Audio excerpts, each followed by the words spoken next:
أعوذ بالله من الشيطان الرجيم بسم الله الرحمن الرحيم.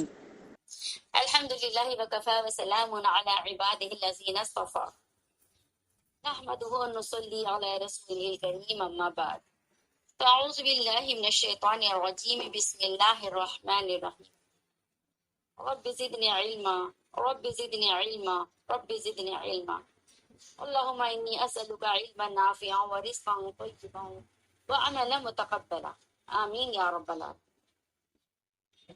الحمد للہ رب العالمین، اللہ کا فضل ہوا، کرم ہوا، احسان ہوا۔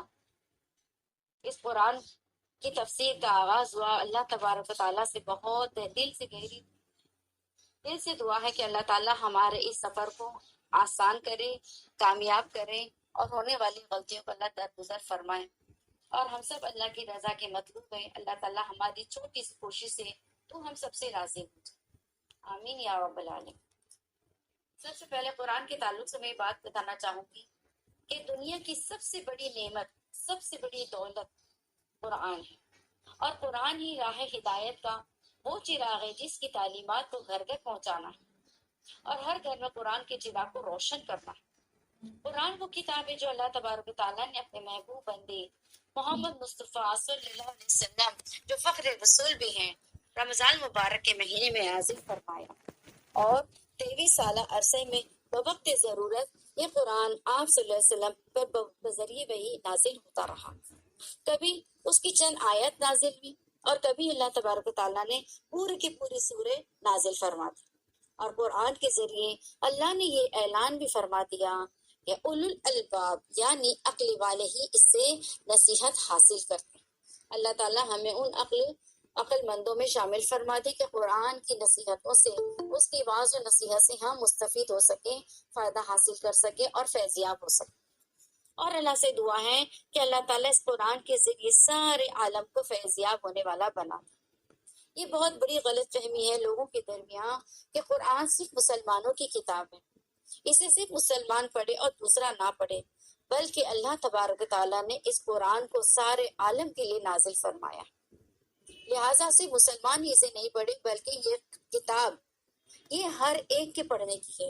یہ ہدایت کا وہ راستہ، وہ ذریعہ ہے جس کے ذریعے انسان اگر اس پر عمل کر لے تو اس کے لیے دنیا میں اور آخرت میں دونوں جہاں کے اندر اس کا ٹھکانہ بہتر ہو جائے اور کامیابی اس کا مقدر بن جائے۔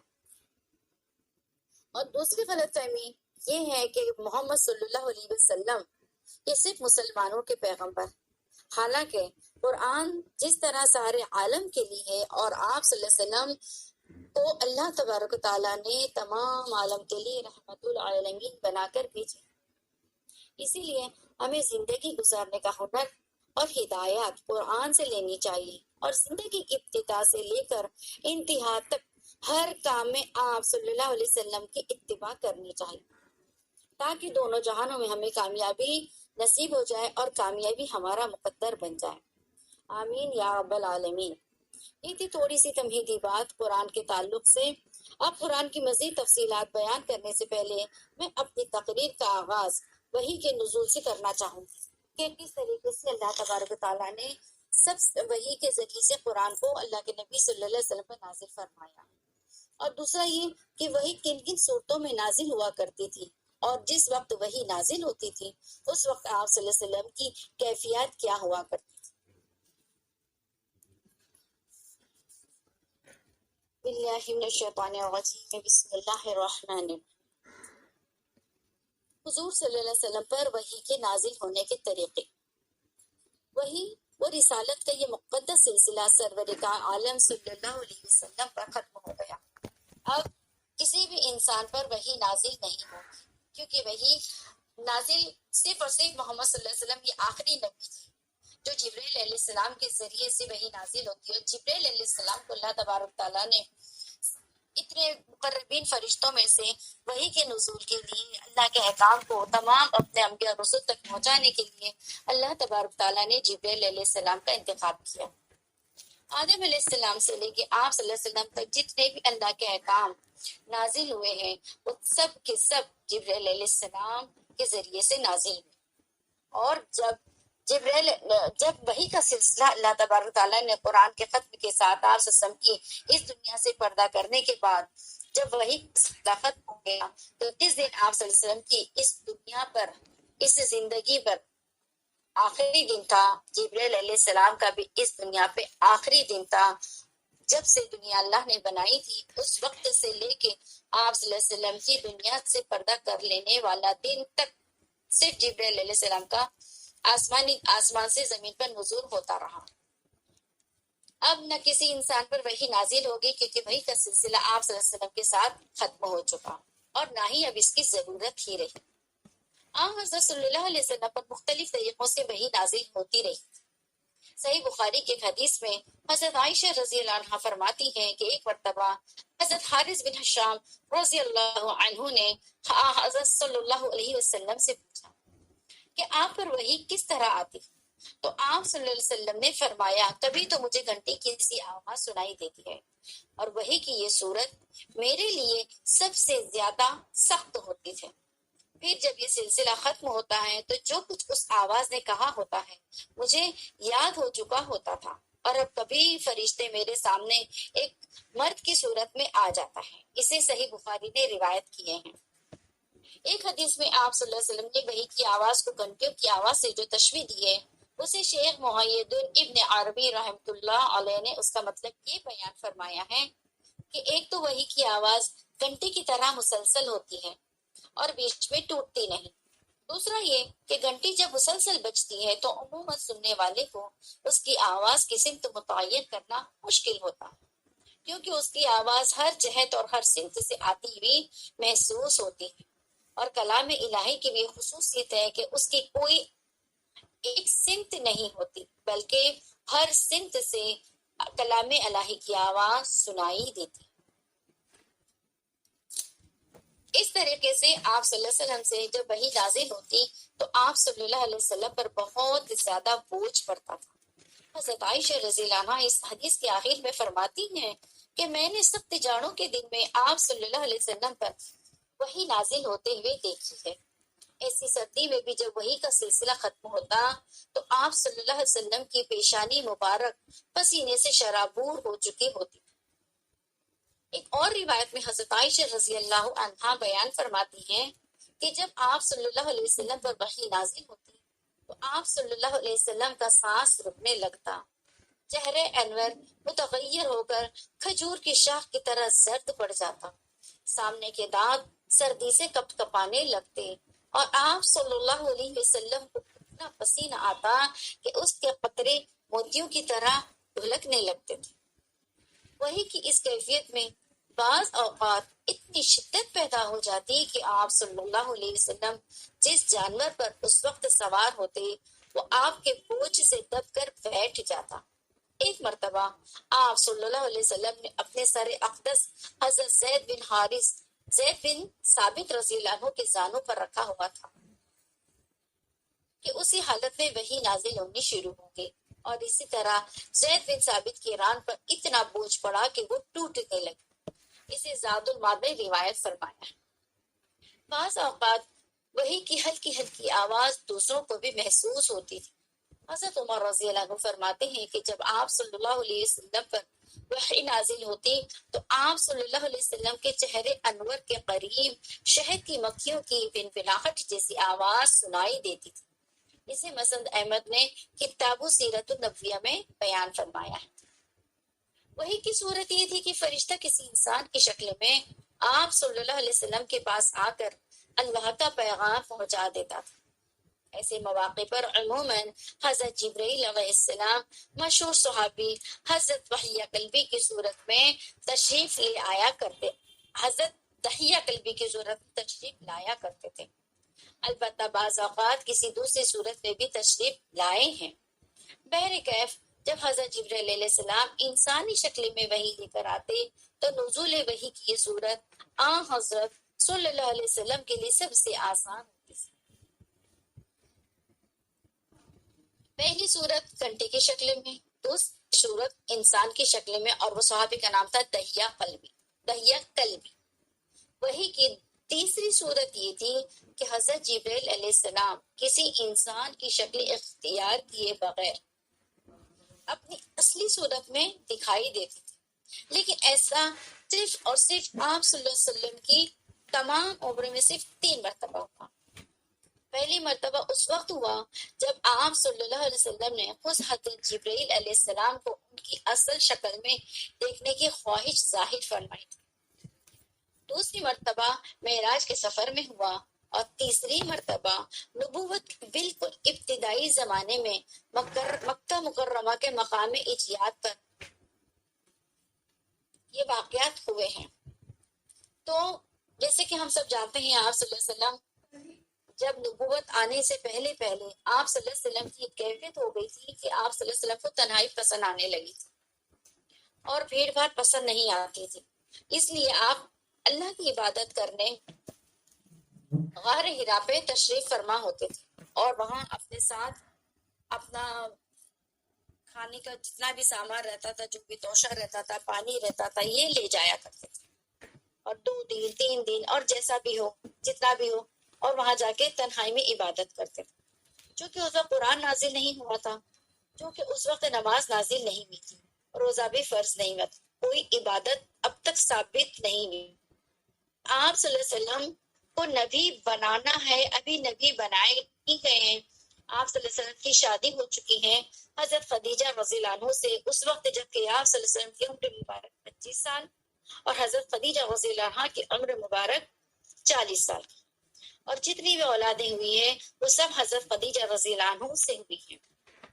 اب یہاں پر جب بھی آپ صلی اللہ علیہ وسلم غار ہرا میں جانے کی خواہش کرتے ہیں، چونکہ خدیجہ رضی اللہ عنہ بے انتہا محبت کرتی تھی آپ صلی اللہ علیہ وسلم، وہ ہے بھی جن سے بے لوث محبت کی جائے، لہٰذا وہ خود آپ صلی اللہ علیہ وسلم کو بعض اوقات ایسا ہوتا تھا کہ خود چھوڑنے جاتی تھی، اور بعض اوقات نہیں بلکہ اکثر اوقات ایسا ہوتا تھا کہ یہ خود حضرت خدیجہ رضی اللہ عنہ آپ صلی اللہ علیہ وسلم کے ہمراہ جاتی تھی چھوڑنے کے لیے، اور بعض اوقات لینے بھی جاتی تھی۔ اور یہ بھی ہوتا تھا کہ کبھی کبھی اپنی باندی کو بھیج دیتی تھی مزید توشے کے ساتھ، اور ایک بکری ساتھ کر دیتی تھی، تھنوں سے بھری ہوئی، دودھ سے بھری، کہ اگر آپ صلی اللہ علیہ وسلم کو خواہش ہو تو دودھ بھی نوش فرما لیں۔ اور کبھی ایسا ہوا کرتا تھا کہ خود بھی توشہ لے کے پہنچ جاتی تھی۔ تو یہ آپ صلی اللہ علیہ وسلم کو تنہائی بہت پسند آنے لگی۔ اب وہاں پہ وہ جو عبادت کرتے تھے وہ کرتے ہوں گے یقیناً جو اللہ تبارک تعالیٰ نے آپ صلی اللہ علیہ وسلم کو سجائی ہوگی، سمجھائی ہوگی، بتائی ہوگی، جس کے بارے میں تمام علماء کرام خاموشی اختیار فرمائی ہے، کیونکہ اس کے بارے میں کوئی نہیں جانتا کہ اس وقت آپ صلی اللہ علیہ وسلم عبادت کی کون سی صورت اختیار کرتے تھے، کیونکہ جیسا کہ ہم جانتے تھے عبادت کی چند صورتیں ہیں، نماز پڑھ لیے، صدقہ کر لیے، خیرات کر لیے، حج کر لیے، روزہ رکھ لیے، قرآن پڑھ لیے، تو یہ تمام صورت پر اس میں سے ایک بھی چیز اس وقت فرض نہیں ہوئی تھی۔ اب یہ سب تیاری چل رہی تھی آپ صلی اللہ علیہ وسلم کے اوپر نبوت کا بار ڈالنے کی، کہ آپ صلی اللہ علیہ وسلم کو پہلے سے تیار کیا جائے عبادت کے لیے، تنہائی کے لیے، کیونکہ آپ صلی اللہ علیہ وسلم سے تنہائی کی عبادت بھی بہت ثابت ہے۔ تو وہی کی یہ صورت ہوتی تھی کہ آپ صلی اللہ علیہ وسلم کو تنہائی پسند بھی، اس کے لیے آپ صلی اللہ علیہ وسلم غار ہرا، حالانکہ غار ہرا بہت اونچا پہاڑ ہے، بہت اونچا پہاڑ ہے، لیکن آپ صلی اللہ علیہ وسلم اس کو عبور کیا کرتے تھے، وہاں جا کے کئی دن مسلسل رہا کرتے تھے۔ وہی کی تیسری صورت یہ تھی کہ انسان کی شکل میں آپ آ جاتے تھے، اور ایسا صرف اور صرف 3 مرتبہ ہوا، جیسے کہ میں نے آپ سے کہا۔ چوتھی صورت وہی کی یہ ہوا کرتی تھی کہ براہ راست یا بلا واسطہ اللہ تبارک تعالیٰ سے ہم کلامی ہو جاتی تھی۔ یہ شرف حضرت صلی اللہ علیہ وسلم کو بیداری کی حالت میں یعنی جاگنے کی حالت میں صرف 1 مرتبہ ہوا، یعنی جس وقت آپ صلی اللہ علیہ وسلم کو معراج نصیب ہوئی تھی۔ البتہ 1 مرتبہ خواب میں بھی اللہ تعالیٰ سے ہم کلامی کا شرف نصیب ہوا۔ یہ دو مرتبہ ایسا ہوا۔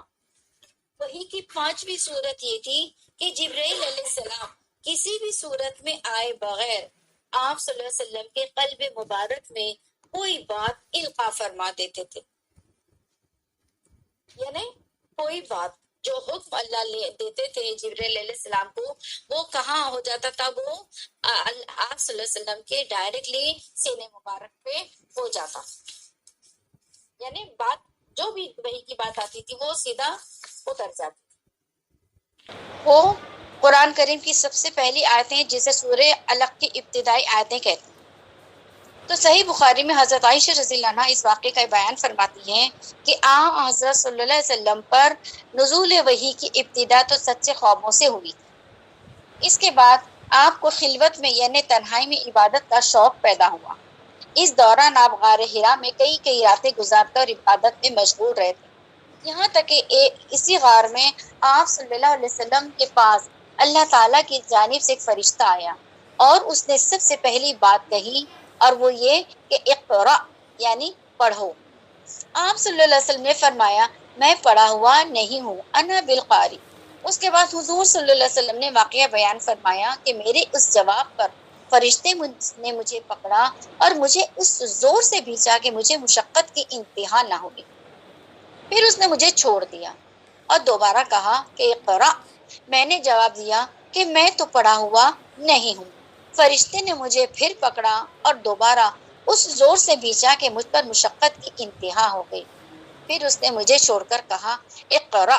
میں نے جواب دیا کہ میں پڑھا ہوا نہیں ہوں۔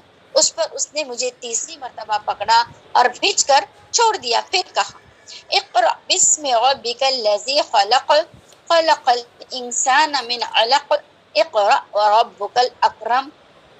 یہاں اور اس طرح کی الاخیر اس طرح انہوں نے فرمایا جبرائیل علیہ السلام نے کہ پڑھو اپنے اس پروردگار کے نام سے جس نے پیدا کیا، جس نے انسان کو جمے ہوئے خون سے پیدا کیا۔ پڑھو اور تمہارا پروردگار سب سے زیادہ کریم ہے۔ الحمدللہ۔ یہ آپ صلی اللہ علیہ وسلم پر نازل ہونے والی پہلی آیات تھی۔ اس کے بعد 3 سال تک وحی کا سلسلہ بند رہا۔ اسی زمانے کو 3 سال کا جو زمانہ گزرا اسے کہتے ہیں فترۃ الوحی کا زمانہ۔ پھر 3 سال کے بعد وہی فرشتہ جو غار حرا میں آیا تھا آپ صلی اللہ علیہ وسلم کو آسمان و زمین کے درمیان دکھائی دیا اور اس نے سورہ مدثر کی آیت آپ صلی اللہ علیہ وسلم کو سنائی۔ اس کے بعد وحی کا سلسلہ جاری ہوا۔ یعنی کچھ فقہا کے نزدیک سب سے پہلے سورہ علق کی 5 آیتیں آئی ہیں، اس کے بعد سورہ مدثر کی اور اس کے بعد سورہ مزمل کی، اور بعض حضرات کا کہنا یہ ہے کہ سب سے پہلے سورہ علق کی آیتیں، پھر سورہ مزمل اور اس کے بعد پھر مدثر کی۔ واللہ عالم بالصواب۔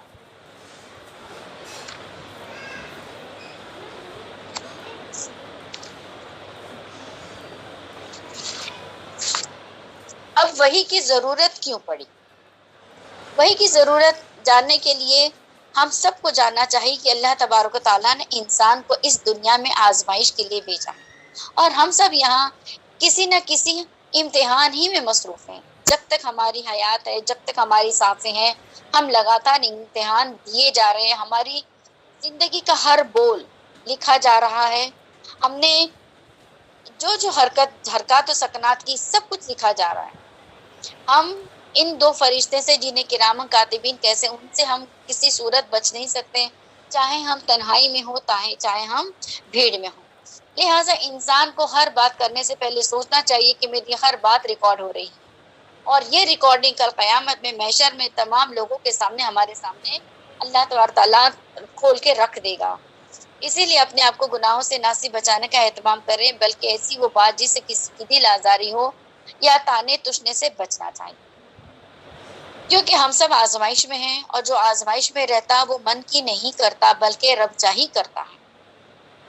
اور اللہ تبارک تعالیٰ نے نہ صرف یہ کہ ہمیں یہاں پر اس دنیا میں آزمائش کے لیے بھیجا ہے، بلکہ اس کے ساتھ ہمارے ضمن میں کچھ فرائض بھی ڈال دیے ہیں، اور ان فرائض کو ادا کر کے پوری کائنات کو انسانوں کی خدمت میں اللہ نے لگا دیا۔ انسان کو اللہ نے پیدا کیا اپنی عبادت کے لیے، اور کائنات کی تمام مخلوقات کو پیدا کیا انسان کی خدمت کے لیے۔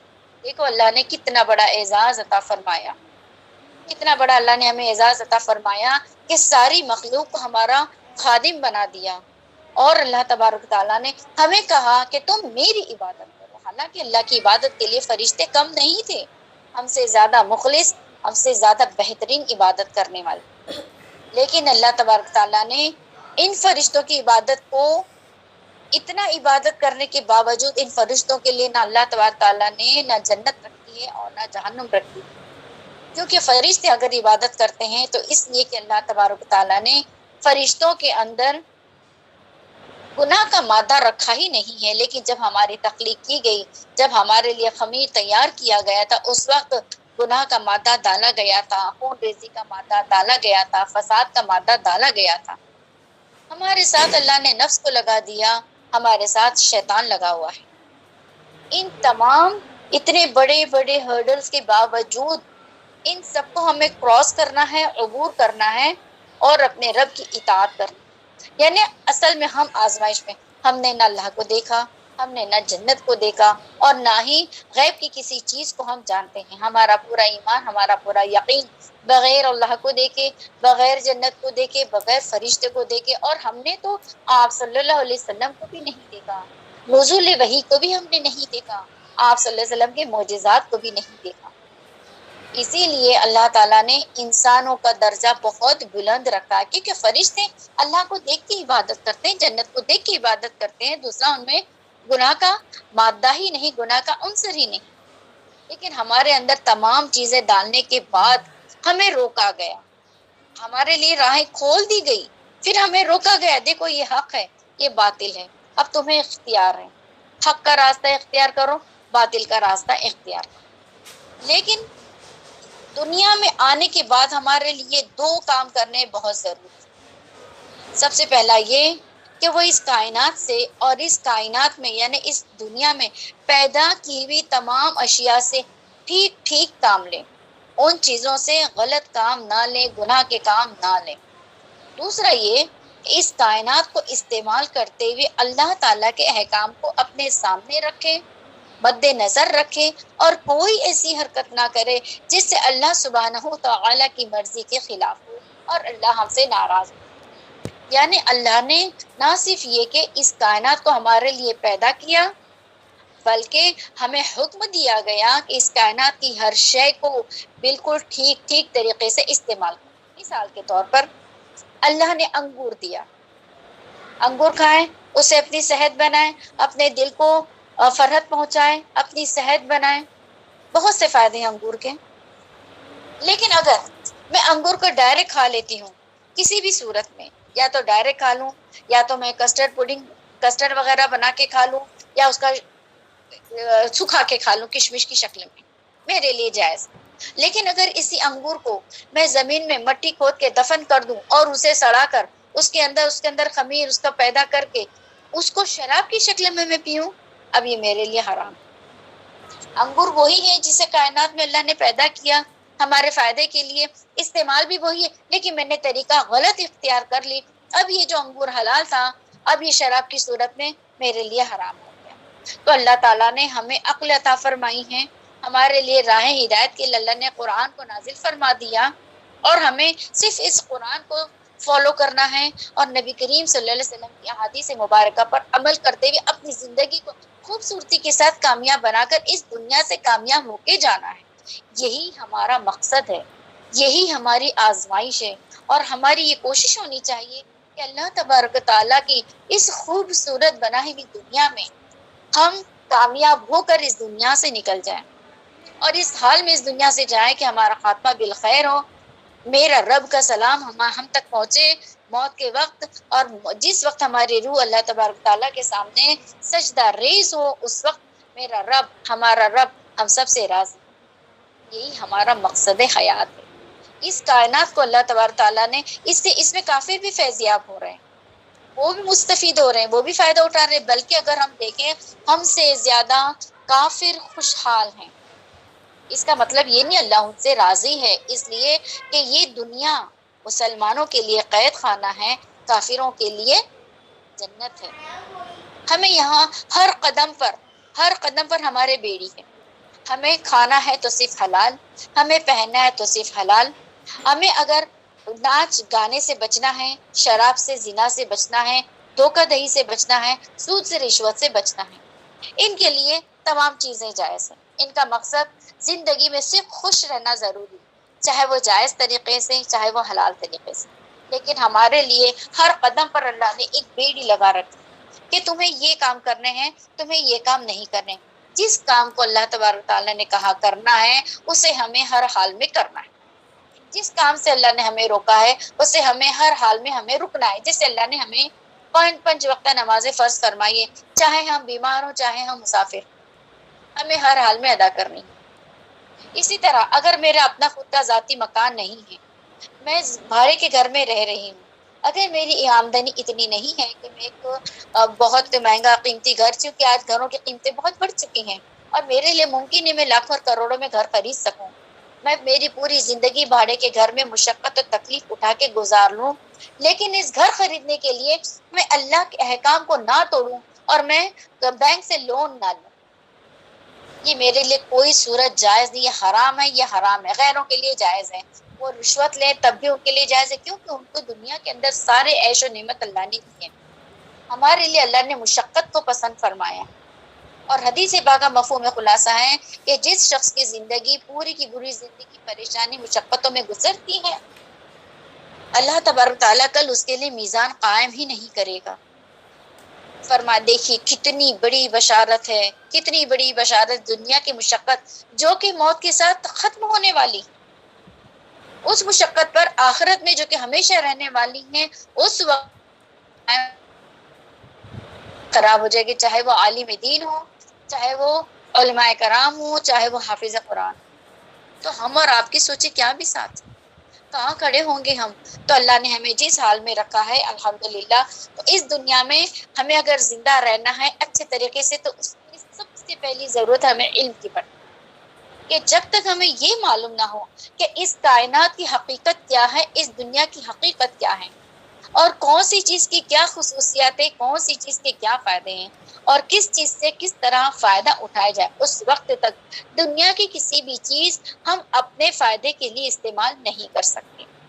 اس کے علاوہ یہ کہ جب تک ہمیں یہ معلوم نہ ہو کہ اللہ کی مرضی کیا ہے اور اللہ تبارک تعالیٰ کون سے کاموں کو پسند فرماتے ہیں اور کون سے کاموں کو ناپسند فرماتے ہیں، اس وقت تک اس کے لیے اللہ تعالیٰ کی مرضی کے مطابق زندگی گزارنا ممکن نہیں۔ اسی لیے اللہ تبارک تعالیٰ نے انسان کو پیدا کرنے کے ساتھ ساتھ 3 چیزیں ایسی پیدا فرمائی ہیں کہ جن کے ذریعے سے انسان کو علم حاصل ہوتا رہے۔ سب سے پہلے انسان کو اللہ تبارک تعالیٰ نے حواس دیے، یعنی 5 سینسز، آنکھ دیا، کان دیا، منہ دیا، ہاتھ پیر دیے، ہے نا، اور اس کے ساتھ ساتھ نہ صرف یہ بلکہ اللہ نے اس کے ساتھ مزید ہمیں عقل عطا فرمائی، اور تیسری چیز جو اللہ نے ہمیں دی وہ وحی۔ لہٰذا انسان کو یہ بہت سی باتیں اپنے حواس کے ذریعے معلوم ہو جاتی، اور بہت سی باتیں انسان اپنے عقل کے ذریعے معلوم کر لیتا ہے، اور بہت سی باتیں کچھ باتیں ایسی ہیں جو نہ انسان اپنے حواس سے یعنی 5 سینسز سے معلوم نہیں کر سکتا، عقل کے ذریعے معلوم نہیں کر سکتا، اس کا علم اللہ نے وحی کے ذریعے عطا۔ الحمدللہ، یعنی دیکھیے اللہ تبارک تعالیٰ نے ہمیں یوں ہی صرف پیدا نہیں فرمایا بلکہ ہماری پیدائش کے ساتھ ساتھ اللہ نے ہمارے لیے کتنا انتظام فرمایا۔ آگے دیکھنے کے لیے، اب یہ دیکھنے کے لیے ہمارے ضرور یہ ہے کہ ہم کیا دیکھیں۔ کانوں کے لیے، سننے کے لیے اللہ نے ہمیں دی، سنوائی جو اللہ نے دی ہمارے لیے ضرور ہے کہ اس کانوں کا استعمال ہم کیسا کریں۔ اس کے بعد اللہ تبارک تعالیٰ نے ہمیں منہ دیا ذکر کے لیے، یا حلال بولنے کے لیے، یا ہماری زبان گالی گلوچ کہے، غیبت کہے، چغلخوری کہے، یہ ہمیں ڈیسائیڈ کرنا ہے۔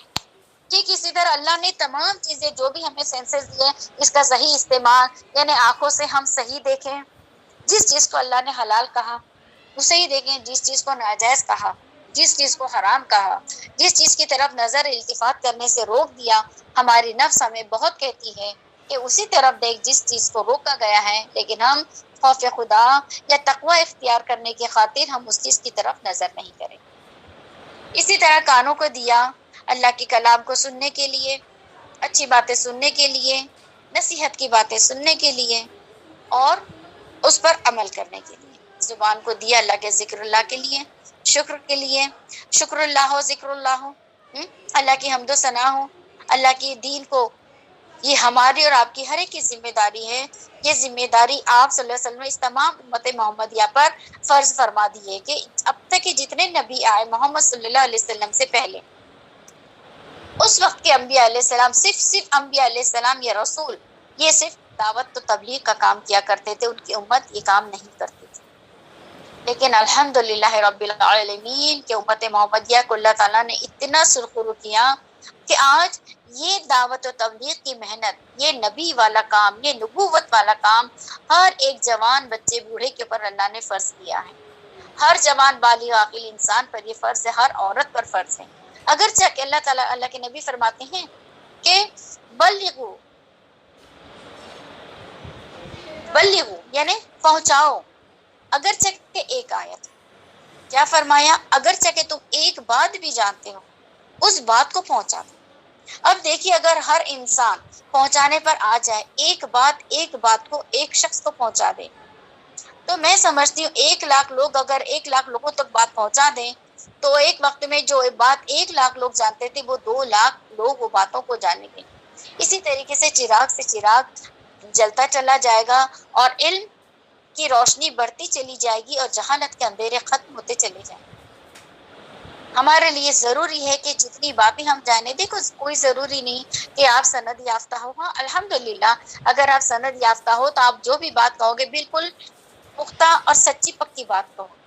لیکن اگر آپ ان لوگوں کے ذریعے سے جو بڑے بڑے منصب پر ہے، جو عالم ہیں، حافظ ہے، عالم دین ہے یا مبلغ اسلام ہے، ان کے ذریعے سے جو بات، اور اگر آپ کو لگتی ہے اوتھینٹک باتیں ہی ہیں یہ شخص کے، ان باتوں کو اگر پہنچا دے. جیسے ایک سمپل سی بات، میرے نواسی نے یا میرے بیٹے نے یا میری بیٹی نے جھوٹ کہا، میں نے اسے روکنا ہے کہ بیٹا جھوٹ نہیں کہنا چاہیے کیونکہ جھوٹ کہنا اللہ کو سخت ناپسند ہے. میرے نبی نے ارشاد فرمایا کہ مذاق میں بھی جھوٹ نہیں ہے نا. یہ ایک بات میری نبی، عام بات ہے. کیا اس کے لیے عالم ہونے کی ضرورت ہے؟ کیا اس کے لیے بہت زیادہ دینداروں کے ساتھ بیٹھنے کی ضرورت ہے؟ نہیں. اتنی بات ہم جانتے ہیں. آپس میں میاں بیوی جھگڑا کر رہے ہیں، ہم انہیں روک دیں کہ نہیں بیٹا جھگڑا نہیں کرتے، بری بات ہے. جھگڑا کرنے سے آپس میں رنجشیں پیدا ہوتی ہیں، دلوں میں نفرتیں پیدا ہوتی ہیں، دوریاں پیدا ہوتی ہیں، محبتیں کم ہوتی ہیں. شیطان خوش ہوتا ہے، اللہ کو ناپسند ہے جھگڑے. بیٹا جھگڑا نہ کرو. دیکھو یہ چھوٹی سی بات ہے، ہم نے پہنچا دی. بس اگر انسان امر بالمعروف نہی عن المنکر کو اپنی زندگی کا ایک مقصد بنا لے تو میں سمجھتی ہوں دنیا سے بہت جلدی جہالت ختم ہو جائے گی. ہاں یہ بات بھی سچ ہے کہ اس کام کے لیے بہت رکاوٹیں ہیں، بہت ذلت خواری برداشت کرنی ہوتی ہیں، لیکن اللہ کی رضا کی خاطر نبی والا کام ہے. جب نبوت کا فریضہ ہمارے ذمہ پر ہے تو ظاہر سی بات ہے نبوت والا اکرام بھی تو اللہ کرائے گا. یہ دنیا تو اکرام کی جگہ ہے ہی نہیں، راحت کی جگہ ہے ہی نہیں. سکون ہم تلاش کرتے ہیں دنیا میں اور سکون اللہ نے رکھا ہے جنت. تو سکون دنیا میں کیسا ملے گا؟ یہ دنیا صرف اور صرف کام کی جگہ ہے، عمل کی جگہ ہے اور تکلیف کی جگہ ہے، لیکن اللہ اسے کبھی کبھی بہت راحت کی جگہ بھی بنا دیتے. تو ہمارا کام ہے کہ جیسے جیسے ہم اللہ کے دین کی بات، اللہ کے قرآن کی بات ہم سیکھتے چلے جائیں گے، جتنی اپنی بساط بھر ہم کوشش کریں گے کہ اپنے گھر والوں سے بات شروع کریں، اپنے رشتہ داروں سے، اپنے دوست احباب تک باتوں کو پہنچائیں اور اللہ سے دعا کرتے رہیں کہ اللہ تعالیٰ میں نے اپنے ذمے کا جتنا مجھ سے بساط بھر میں نے کام کری، میں نے اپنی ذمہ داری کو پورا کری، اللہ اس چھوٹی سی میری کوشش کو تو اپنے فضل و کرم سے قبول فرما لے اور میرے لیے آسان فرما لے. میں زیادہ سے زیادہ صحیح علم سیکھنے والی بنوں اور پہنچانے والی بنوں اور عمل کرنے والی بنوں. آمین. وآخر دعوانا ان الحمد للہ رب العالمین. بسم اللہ الرحمن الرحیم. اللهم نور قلوبنا بالقرآن وزين أخلاقنا بالقرآن ونجنا من النار بالقرآن وادخلنا في الجنة بالقرآن. ربنا تقبل منا إنك أنت السميع العليم. آمين آمين يا رب العالمين.